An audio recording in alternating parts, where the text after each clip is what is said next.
Hello everyone, let us learn one more type of sentences in this video.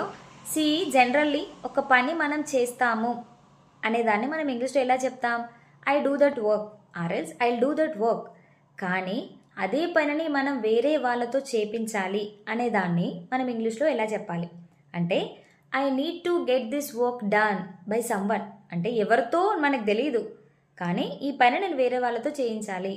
I need to get this work done or else I have to get this work done by someone. Who is that person? Whether he or she we don't know, but we have to make someone to do that work. అంటే ఈ పనిని మనం వేరే వాళ్ళతో చేపించాలి.